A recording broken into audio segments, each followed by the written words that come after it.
Assalamualaikum warahmatullahi wabarakatuh.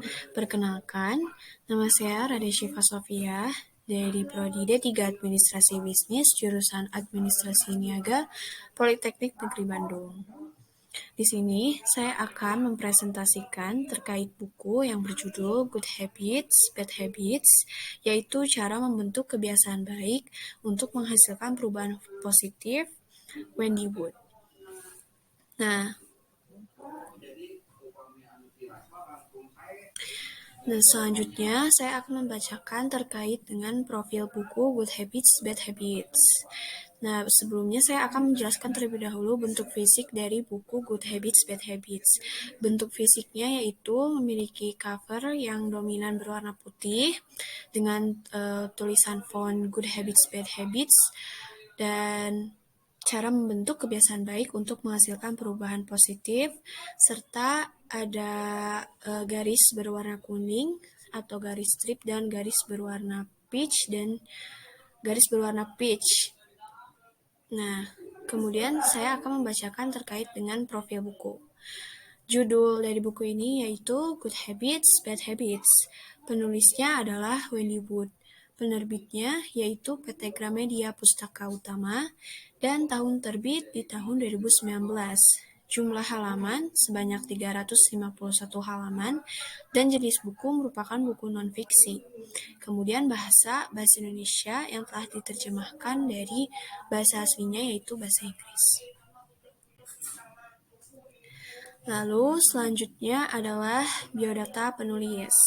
Seperti tadi yang ada di depan sebelumnya, buku ini ditulis oleh Wendy Wood dan di profil buku juga sudah saya jelaskan penulis dari buku ini. Maka kemudian saya akan menjelaskan kembali biodata singkat dari penulis. Beliau bernama Wendy Wood. Wendy Wood adalah seorang penulis dari buku Good Habits, Bad Habits, yaitu buku terbaik mingguan Habit di tahun 2020.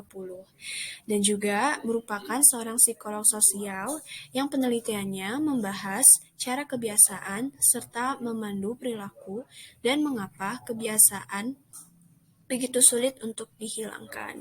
Nah, dia juga telah berkolaborasi dalam penelitian dengan mitra industri seperti P&G bersama dengan lembaga seperti World Bank dan CDC. Nah, selanjutnya adalah topik bahasan. Nah, di topik bahasan ini sangat penting karena supaya kita semua mengetahui apa saja yang akan kita bahas di dalam presentasi buku Good Habits, Bad Habits kali ini.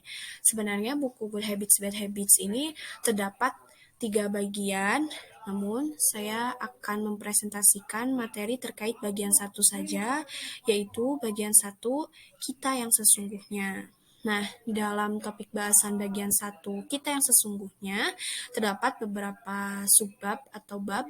Bab pertama yaitu kegigihan dan perubahan.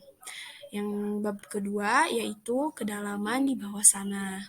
Kemudian bab 3 memperkenalkan pribadi kita yang kedua.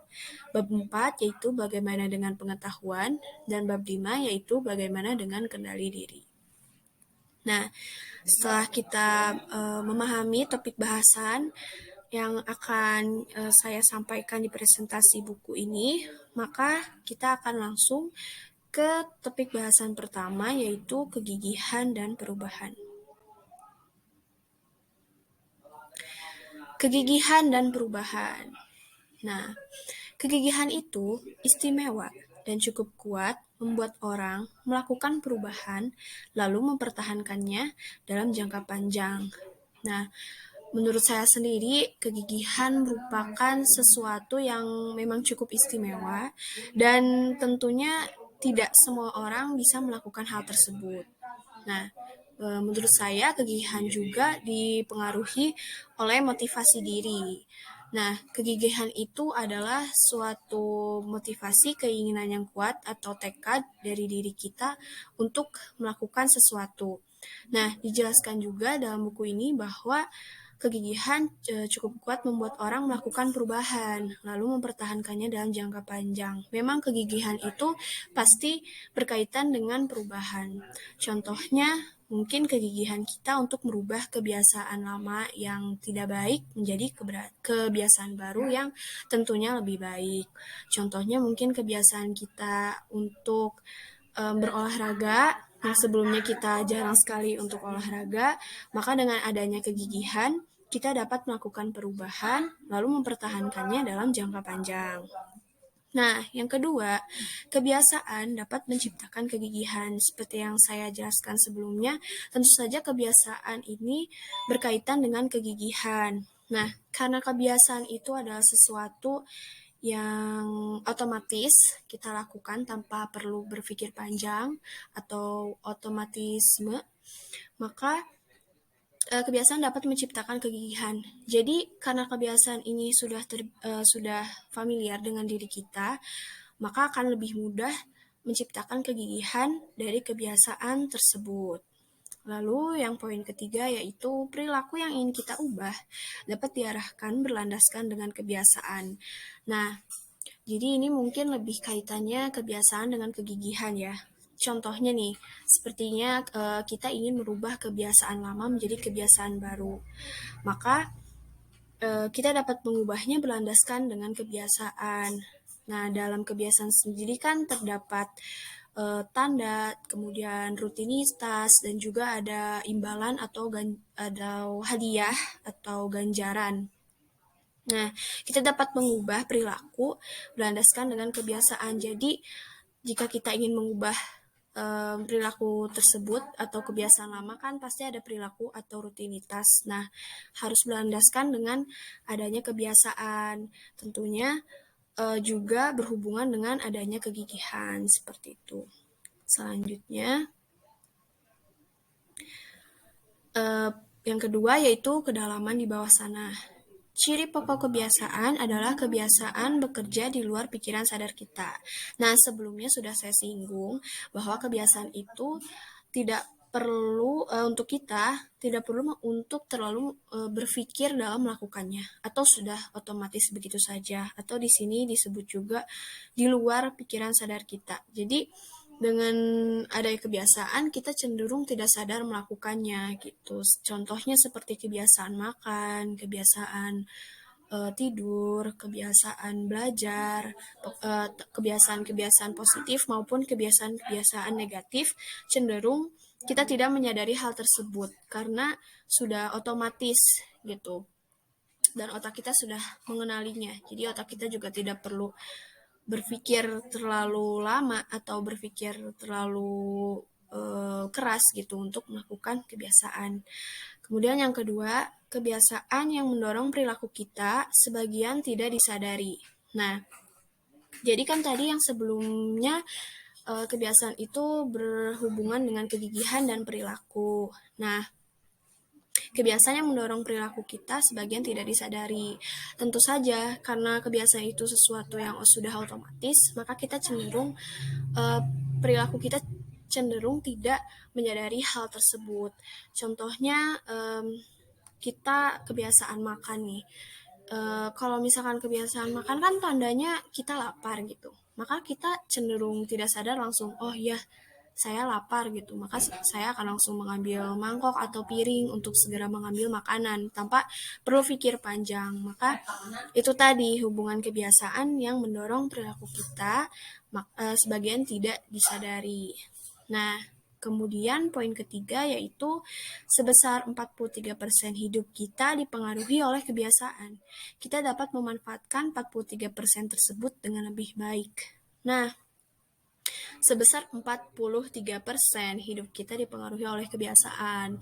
Berarti kebiasaan sendiri memiliki peran yang sangat-sangat penting dalam kehidupan kita. Bahkan 43% kehidupan kita itu menurut buku Good Habits, Bad Habits dipengaruhi oleh kebiasaan. Ini merupakan sesuatu yang terkadang kita tidak sadari atau bahkan kita baru tahu gitu bahwa kebiasaan itu cenderung sepele tapi sebenarnya sangat-sangat berpengaruh dalam kehidupan kita. Seperti tadi, kegigihan itu berhubungan dengan kebiasaan, kemudian berhubungan juga dengan perilaku, sehingga mulai dari sekarang, jika kita merasa, oh iya, kita ada kebiasaan yang tidak baik, maka kita harus cepat-cepat mengubahnya menjadi kebiasaan yang lebih baik dari sebelumnya. Karena di sini dijelaskan bahwa sebesar 43% hidup kita dipengaruhi oleh kebiasaan. Selanjutnya, memperkenalkan pribadi kita yang kedua. Nah, pertama, kebiasaan berkaitan dengan memori, aksi, konteks, dan kegigihan. Seperti yang tadi, memang kebiasaan itu berhubungan dengan kegigihan. Kemudian berkaitan juga dengan memori, aksi, konteks, dan tadi kegigihan ya. Dengan memori, nah itu tadi saya sebutkan bahwa kebiasaan ini kan sudah seperti sesuatu yang tidak kita sadari dan cenderung kita lakukan berulang. Maka memori yang jadi kegiatan kebiasaan itu sudah tersimpan dalam memori kita sehingga kita tidak perlu berpikir terlalu keras untuk melakukannya. Kemudian juga berkaitan dengan aksi, tentu saja seperti tadi yang rutinitas gitu, kegiatan yang kita lakukan. Lalu konteks apa yang kita lakukan dalam kebiasaan. Dan yang terakhir adalah kegigihan, tadi yang sebelumnya sudah saya jelaskan. Kemudian, di luar kesadaran kita, pikiran habitual kita bekerja tanpa diperintah. Cukup ada perulangan, ada imbalan, dan ada konteks. Nah, berarti di luar kesadaran kita, pikiran habitual kita bekerja tanpa diperintah. Seperti yang tadi saya singgung beberapa kali, bahwa memang dengan habitual itu kebiasaan ya, perilaku kebiasaan kita ini tidak perlu kita terlalu memaksakan diri untuk melakukannya karena sudah menjadi sesuatu yang otomatis dan juga sudah membentuk pola neurologis di dalam otak kita. Cukup ada perulangan, ada imbalan dan ada konteks. Nah, kebiasaan ini merupakan sesuatu yang dilakukan secara berulang oleh kita sehingga dapat menimbulkan otomatis seperti itu. Kemudian ada imbalan. Tentu saja dalam kebiasaan sebenarnya yang kita inginkan itu yaitu adalah imbalan. Contohnya tadi seperti kebiasaan makan, imbalan. Kita pasti tidak mungkin melakukan kebiasaan makan jika kita tidak mendapatkan apa-apa, seperti itu. Kita pasti ingin ada imbalan dari kebiasaan tersebut. Contohnya yaitu rasa kenyang. Itu adalah imbalan yang kita dapat setelah dengan adanya kebiasaan makan. Kemudian mungkin kebiasaan belajar. Apa yang kita dapatkan dari kebiasaan belajar? Tentu saja imbalannya yaitu kita menjadi lebih, wawasan kita menjadi lebih terbuka, kita menjadi lebih paham terkait materi yang kita pelajari seperti itu. Kemudian juga adanya konteks. Jadi dalam kebiasaan ini konteksnya apa saja gitu. Nah, kemudian selanjutnya adalah kebiasaan dibangun dari imbalan di masa lalu. Nah, jadi sebenarnya memang kebiasaan lama dengan kebiasaan baru itu masih ada keterkaitan gitu. Jadi kebiasaan dibangun dari imbalan di masa lalu. Contohnya nih, kita ingin mengubah kebiasaan buruk merokok. Nah, kita ingin mengubahnya menjadi kebiasaan lebih baik, contohnya dengan berolahraga. Nah, kebiasaan merokok kan imbalannya adalah kepuasan gitu, atau misalkan imbalannya yaitu rasa kepuasan setelah merokok. Nah, kita ubah imbalan rutinitas merokok tersebut dengan imbalan yang sama, tetapi rutinitasnya berubah, bukan merokok lagi. Contohnya olahraga, imbalannya sama-sama kita terpuaskan, tetapi lebih bermanfaat seperti itu. Kemudian selanjutnya adalah meskipun terkesan kecil dan remeh, mekanisme kebiasaan menyimpan kekuatan yang amat besar. Tentu saja ya, jadi kebiasaan itu kan cenderung kita anggap sesuatu hal yang sepele atau yang remeh, padahal kebiasaan sendiri memiliki peran yang sangat penting dan besar dalam diri kita. Seperti yang tadi sebelumnya, kebiasaan mempengaruhi sebesar 43% kehidupan kita atau perilaku kita. Jadi jangan anggap remeh kebiasaan yang kita lakukan sekarang gitu, demi kebaikan kita di masa depan. Terutama kebiasaan-kebiasaan buruk semestinya kita dapat mencegahnya dengan cara mengubah kebiasaan lama dengan kebiasaan baru yang lebih baik mulai dari sekarang. Nah, selanjutnya yaitu bagaimana dengan pengetahuan. Menurut teknologi tinggi seperti pemindai Functional Magnetic Resonance Imaging atau fMRI, para peneliti dapat mengevaluasi daerah saraf mana yang aktif ketika kita menjalankan tugas berulang kali dan mengembangkan sebuah kebiasaan. Mengikuti proses ini secara neurologis.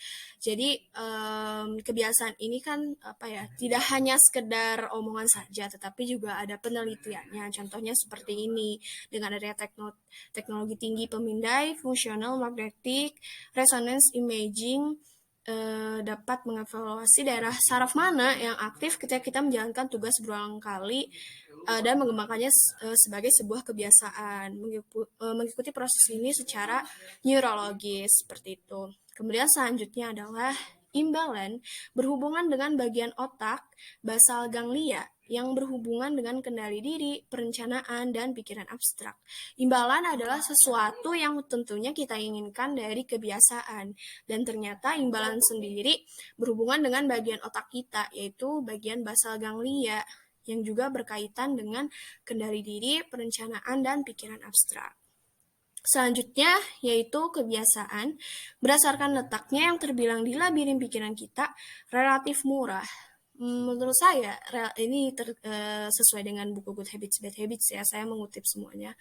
Itu relatif murah. Relatif murah mungkin relatif sesuatu yang tidak perlu membutuhkan effort lebih atau sesuatu yang sering kita anggap sepele seperti itu.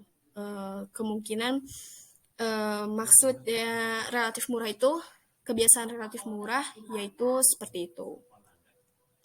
Kemudian bagian yang terakhir yaitu bagaimana dengan kendali diri. Kendali diri dapat bermanfaat untuk meraih berbagai sasaran dalam hidup. Jadi kendali diri yang tadi kendali diri itu juga sangat penting ya, selain tadi kegigihan dan lain sebagainya. Jika kita misalkan tidak memiliki kendali diri yang baik, maka apa yang kita rencanakan, apa yang kita inginkan cenderung akan berantakan seperti itu. Terutama untuk meraih berbagai sasaran dalam hidup. Bayangkan misalkan kita memiliki sasaran, misalkan ingin mendapatkan nilai yang baik. Kendali diri kita yaitu ya mengurangi misalkan mengurangi scroll media sosial yang dianggap tidak terlalu penting, terus juga mengurangi jam mungkin bermain dengan teman-teman. Nah, itu kan salah satu kendali diri. Kita memang cenderung ingin bersantai, cenderung ingin main seperti itu ya, tapi kita mesti bisa mengendalikan diri kita sendiri. Kalau misalkan kita hanya ada sasaran, tapi kita nggak ada kendali diri gitu, tidak ada kendali diri, maka semuanya akan percuma. Semua sasaran atau rencana sasaran itu hanya menjadi rencana saja seperti itu. Kemudian, para peraih kendali diri yang tinggi mendapatkan hasil yang mereka inginkan melalui penyederhanaan, bukan melalui cara yang sulit. Nah, itu tadi, kita kan kalau berpikir tentang kendali diri gitu ya, kita berpikir itu hal yang sulit. Karena kita harus mengesampingkan hal-hal yang menurut kita mungkin lebih menarik, tapi ternyata tidak terlalu bermanfaat. Seperti yang itu tadi, kita ingin mendapatkan nilai baik dalam ujian, tetapi kita masih ingin scroll. Sebenarnya kan kita harus mengendalikan itu dengan cara mengesampingkan terlebih dahulu sesuatu yang tidak terlalu penting seperti itu. Dan tadi kendali diri itu harus melalui penyederhanaan, bukan melalui cara yang sulit. Jadi dengan cara yang sederhana, contohnya mungkin kita masih bisa boleh scroll media sosial, tetapi di batas waktunya, misalkan hanya 1-2 jam saja, atau kita memberikan porsi yang lebih sedikit untuk scroll media sosial, atau mungkin hanya di hari libur saja, atau mungkin hanya di malam hari saja, seperti itu. Kemudian yang terakhir yaitu kendali diri menjadi sederhana ketika kita paham bahwa itu meliputi menempatkan diri di situasi yang tepat untuk mengembangkan kebiasaan yang benar. Nah, itu tadi. Bagaimana caranya agar kendali diri menjadi sederhana? Yaitu menempatkan diri di situasi yang tepat untuk mengembangkan kebiasaan yang benar. Jadi sebenarnya semuanya kembali lagi kepada diri kita sendiri dengan cara supaya kendali diri itu sederhana dan mau kita lakukan, yaitu dengan menempatkan diri di situasi yang tepat untuk mengembangkan kebiasaan yang benar. Nah, tidak terasa ya, saya sudah menjelaskan bagian 1 dari buku The Power of Habit yang terdiri dari 5 bab. Semoga teman-teman semua dapat mendapatkan ilmu yang tentunya bermanfaat dari presentasi saya hari ini. Maaf bila saya masih ada kesalahan. Saya pamit undur diri. Wassalamualaikum warahmatullahi wabarakatuh.